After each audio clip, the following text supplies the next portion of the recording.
धर्मनगर नाम के एक छोटे से कस्बे में हरिदास अग्रवाल नाम का एक प्रसिद्ध महाजन रहता था। कस्बे में कोई भी ऐसा व्यक्ति नहीं था जिसने कभी हरिदास से उधार न लिया हो।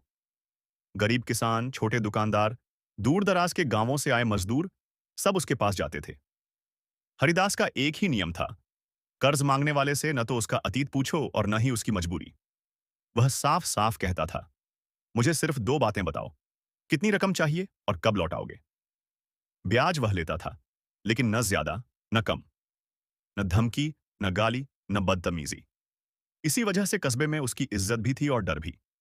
एक दिन धर्मनगर से गुजरते हुए दो कुख्यात ठग, गुल्लू और पप्पू, एक चाय की दुकान पर बैठे लोगों की बातें सुन रहे थे। अरे भाई, हरिदास सेठ बड़ा नेक आदमी है, कर्ज देकर कभी पीछे नहीं पड़ता, भगवान को बहुत मानता है। गुल्लू ने पप्पू की तरफ देखा और हंस पड़ा।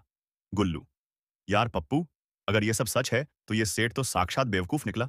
पप्पू, सही कह रहा है गुरु, ऐसे लोगों के लिए ही तो हम पैदा हुए हैं। दोनों ने तय किया, इस बार शिकार कोई और नहीं, सीधा हरिदास सेठ। अगले दिन दोनों सेठ की हवेली पहुंचे।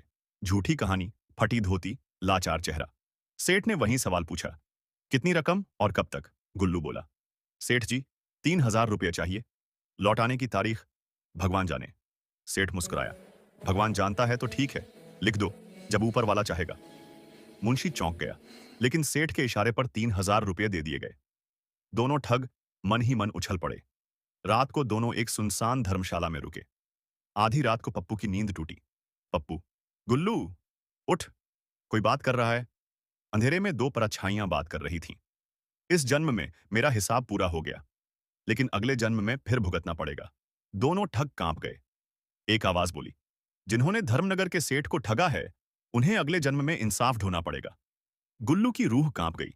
सुबह वे जंगल में भटक गए। वहां एक साधु मिले।